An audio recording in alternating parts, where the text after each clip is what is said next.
السلام علیکم۔ آج کی ہماری پیاری سی کہانی ہے بادشاہ اور تقدیر کا کھیل۔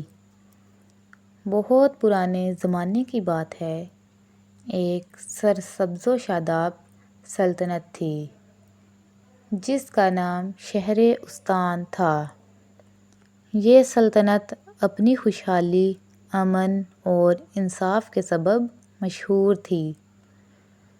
وہاں کے لوگ اپنے بادشاہ سلیمان شاہ سے بے پناہ محبت کرتے تھے۔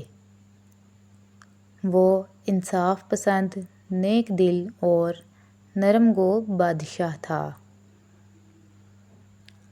اس کے ساتھ اس کی بیوی ملکہ زہرا بھی ایک نیک صفت عورت تھی۔ وہ نہ صرف بادشاہ کی ساتھی تھی بلکہ رعایا کے لیے ماں جیسی ہمدرد بھی تھی۔ اکثر محل کے دروازے پر غریب لوگ اپنی شکایتیں لے کر آتے تو ملکہ خود سن کر بادشاہ تک پہنچاتی۔ شہر استان کی گلیاں بازاروں سے بھری ہوتی۔ رنگ برنگی کپڑوں کی دکانیں، مصالحوں کی خوشبو اور پرندوں کی چہکار ایک الگ ہی فضا پیدا کرتے۔ کھیتوں میں کسان محنت کرتے، بچے کھیلتے اور بزرگ دعائیں دیتے۔ ہر طرف خوشی ہی خوشی تھی۔ لیکن جیسا کہ کہا جاتا ہے، جہاں روشنی ہو وہاں اندھیرا بھی چھپنے کی جگہ ڈھونڈ لیتا ہے۔ بادشاہ کا ایک وزیر تھا، کمال خان۔ وہ ظاہری طور پر نہایت ادب سے بادشاہ کے سامنے جھکتا، لیکن دل میں حسد اور لالچ کی آگ دہک رہی تھی۔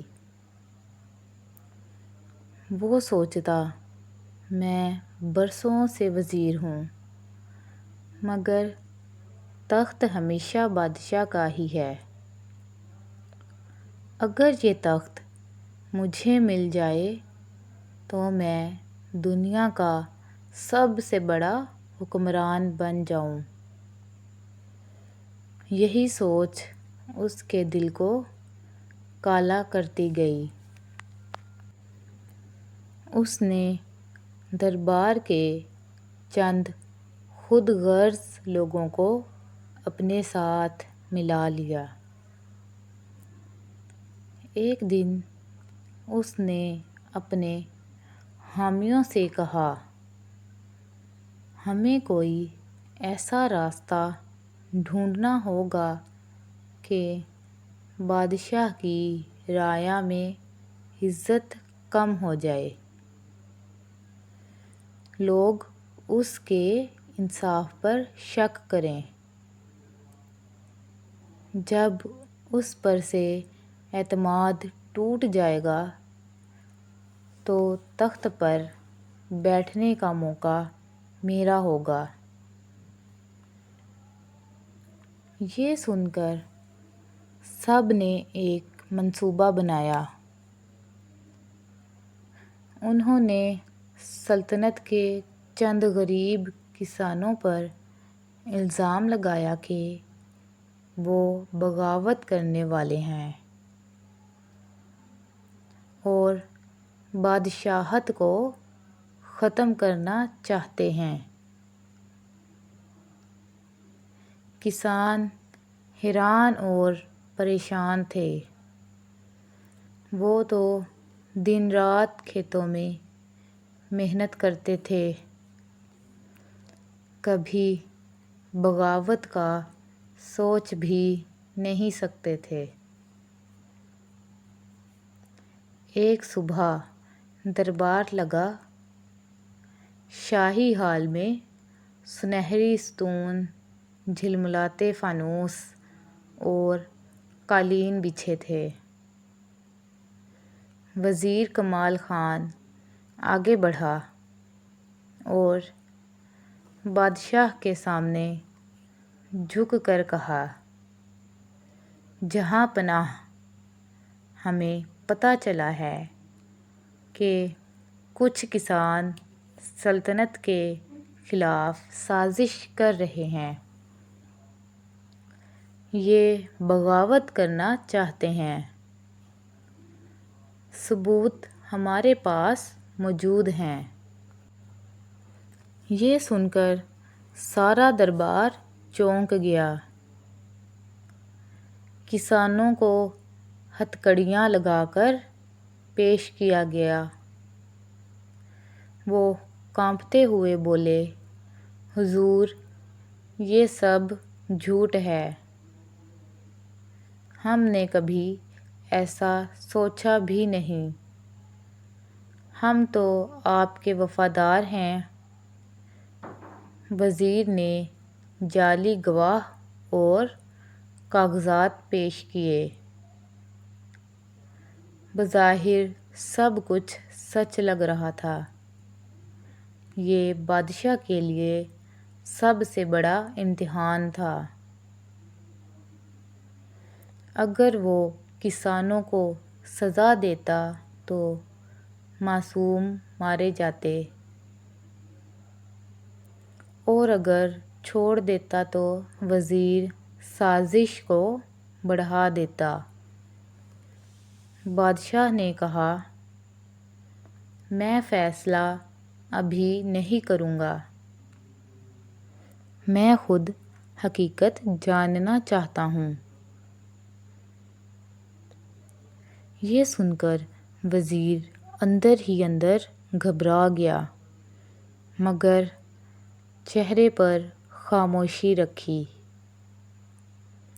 رات کو بادشاہ سادہ کپڑے پہن کر خفیہ طور پر گاؤں گیا۔ وہاں اس نے کسانوں کو دیکھا جو چاندنی رات میں بھی کھیتوں میں محنت کر رہے تھے تاکہ سلطنت کے لیے اناج زیادہ ہو۔ انہوں نے اسے پہچانا نہیں، لیکن ایک کسان کی زبان سے اس نے یہ الفاظ سنے، ہمارا بادشاہ بہت انصاف پسند ہے، اس کے لیے جان بھی دینی پڑے تو ہم حاضر ہیں۔ یہ سن کر بادشاہ کی آنکھوں میں آنسو آ گئے۔ اسے یقین ہو گیا کہ کسان بے گناہ ہیں اور وزیر غدار ہے۔ اگلے دن دربار لگا۔ سب لوگ فیصلے کا انتظار کر رہے تھے۔ وزیر مطمئن تھا کہ آج کسان سزا پائیں گے اور بادشاہ کی رعایا میں عزت کم ہو جائے گی۔ بادشاہ نے بلند آواز میں کہا، میں نے خود اپنی آنکھوں سے حقیقت دیکھی ہے، یہ کسان بے گناہ ہیں۔ اصل غدار میرا وزیر کمال خان ہے،